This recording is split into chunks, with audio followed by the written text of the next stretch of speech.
Hi friends, welcome back to my channel. Balu ఫోన్లో Shiva video చూస్తూ అడ్డంగా దొరికిపోయిన రోహిణి. అసలు ఇదంతా ఎలా జరిగిందో తెలుసుకోవాలనుకుంటే ముందుగా మా ఛానల్ని సబ్స్క్రైబ్ చేసుకోండి. ఇంకా మనోజ్ అయితే రోహిణి కోసం ఇల్లంతా వెతుకుతూ ఉంటాడు. మనోజ్ అయితే ప్రభావతిని, అమ్మ కారు ఈఎంఐ కట్టుకోవాలమ్మా, కొంచెం డబ్బులుంటే ఒక 5,000 ఇవ్వమ్మా అని చెప్పేసి అడుగుతూ ఉంటాడు. ప్రభావతి ఏమో రే పోరా నా దగ్గర లేవు ఇప్పుడు అని చెప్పేసి అంటూ ఉంటే అప్పుడే సత్యం అయితే వస్తాడు బయట నుంచి. నాన్న ఒక నిమిషం ఆగు, నువ్వు బయట నుంచి వస్తున్నావు కదా, నీకేమన్నా రోహిణి కనిపించిందా బయట? నేనేమో ఇల్లంతా వెతుకుతున్నాను కానీ నాకెక్కడా కనిపించలేదు నాన్న, నీకేమన్నా కనిపించిందా అని సత్యాన్ని అయితే అడుగుతుంటాడు మనోజ్. సత్యం వచ్చేసి, ఒరేయ్ నేను ఇప్పుడే కదరా బయట నుంచి వచ్చాను, నాకెలా తెలుస్తుందిరా తను ఎక్కడుందో, పోయి వెతుక్కోపోరా నాకు తెలీదు అని చెప్పేసి సత్యం అయితే అంటూ ఉంటాడు మనోజ్ తోటి. వెంటనే మనోజ్ వచ్చేసి, నాన్న ఒక 5,000 ఉంటాయి నాన్న, కారు ఈఎంఐ కట్టుకోవాలి, అమ్మని అడుగుతుంటే లేవు పోరా అంటుంది. అదే నా రోహిణి అయితే అడగంగానే ఇచ్చేసేదా నాకు, నేను పొద్దున్నుంచి తన కోసమే వెతుకుతూ ఉన్నా ఇస్తుందేమో అని చెప్పేసి. తను ఎక్కడా కనిపించలేదు నాన్న, నీ దగ్గరుంటే ఇస్తావా అని చెప్పేసి సత్యాన్ని అయితే అడుగుతూ ఉంటాడు మనోజ్. ఇప్పుడు నా దగ్గర లేవులే పోరా, పోయి వెతుక్కోపో రోహిణిని ఎక్కడుందో అని సత్యం అయితే అక్కడి నుంచి వెళ్ళిపోతాడు. ఇంకో పక్క బాలు అయితే టిఫిన్ చేశాక ట్రిప్కి లేట్ అవుతుందని చెప్పేసి ఫోన్ తీసుకొని వెళ్దాంలే అనుకుంటూ ఫోన్ దగ్గరికి అయితే వెళ్ళిపోతాడు. కానీ ఫోన్ అక్కడ లేకపోవడంతో ఇల్లంతా వెతుకుతూ ఉంటాడు బాలు. అప్పుడే మీనాని పిలిచి, మీనా నా ఫోన్ ఇక్కడే ఛార్జింగ్ పెట్టాను కానీ ఇప్పుడు కనిపించట్లేదు, ఎక్కడికి వెళ్ళింది మీనా, నువ్వేమన్నా తీసావా అని చెప్పేసి మీనాని అయితే అడుగుతూ ఉంటాడు బాలు. నేను ఎందుకు తీసానండి, ఇప్పుడే కదా మీ ముందే కదా బయటికి వెళ్ళాను, నేను ఎప్పుడు తీసాను, ఎక్కడెక్కడో పెట్టుంటారు వెతుక్కోండి, అయినా ఈ మధ్య మీకు మతిమరుపు ఎక్కువైపోతుందిలేండి అని చెప్పేసి మీనా అయితే అంటూ ఉంటుంది బాలుతోటి. సరేలే అంటూ బాలు అయితే హాల్లోకి వెళ్ళిపోతాడు. అప్పుడే రోహిణి బాలు వెళ్ళిపోయాడని చెప్పేసి మంచం కింద నుంచి బయటకు వచ్చేసి ఫోన్ అయితే సెల్ఫ్లో పెట్టేసి వెనక నుంచి అయితే మేడపైకి వెళ్ళిపోతుంది. రోహిణి మేడ మీద నుంచి కిందకి వచ్చేసరికి మనోజ్ అయితే అడుగుతాడు, ఎక్కడికి వెళ్ళావు రోహిణి, ఇంతసేపు వెతుకుతున్నాను పిలుస్తున్నా అయినా పలకట్లేదు, నువ్వు ఎక్కడికి వెళ్ళావేంటి అని చెప్పేసి మనోజ్ అయితే అడుగుతూ ఉంటాడు రోహిణిని.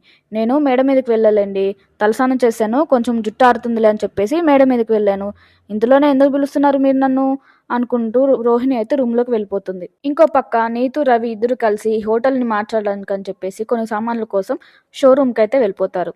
అప్పుడే శృతి వాళ్ళ అమ్మాయి అయితే అక్కడికి వస్తుంది.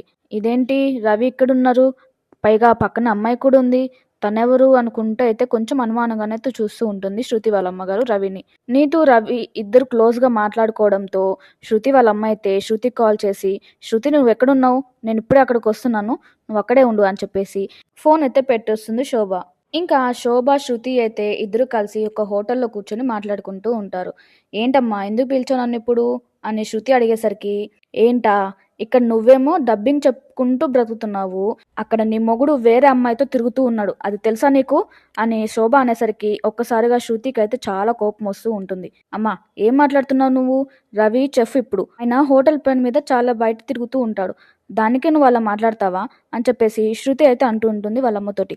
పిచ్చిదాన్న నేను చెప్పేది వింటావా ఒకసారి, నీ మొగుడు ఎవరు అమ్మాయితోటి షోరూమ్కి వచ్చాడు, ప్లేట్లు అంటావు కప్పులు అంటే ఏవో కొనుక్కోవడానికైతే వచ్చాడు, ఎవరు అమ్మాయి, నేను అడిగితేనేమో మా బాస్ కూతురు అని చెప్పేసి అంటూ ఉన్నాడే, తనెవరో నీకైనా తెలుసా అని శోభ అయితే అడుగుతూ ఉంటుంది శృతిని. నాకు తెలుసులేమ్మా, నాకు పరిచయం చేశాడు, ఆ అమ్మాయి వాళ్ళ బాస్ కూతురే అంటలే, నాకు తను పరిచయం చేశాడు, నువ్వేం భయపడద్దులే అని చెప్పేసి శృతి అయితే అంటూ ఉంటుంది శోభతోటి.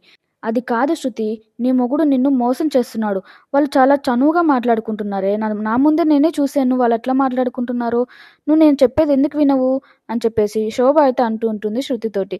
చూడమ్మా రవి ఎలాంటి వాడో నాకు బాగా తెలుసు, రవి మీద నాకు చాలా నమ్మకం ఉంది, ఎప్పటికీ నన్ను మోసం చేయడు, ఇంకా నువ్వు నాకేం చెప్పకు అని చెప్పేసి శృతి అయితే అక్కడి నుంచి వెళ్ళిపోతుంది. ఇంకా మీనా అయితే కిచెన్లో పనిచేసుకుంటూ ఉంటుంది. అప్పుడే బాలు అయితే మీనా దగ్గరికి వస్తాడు.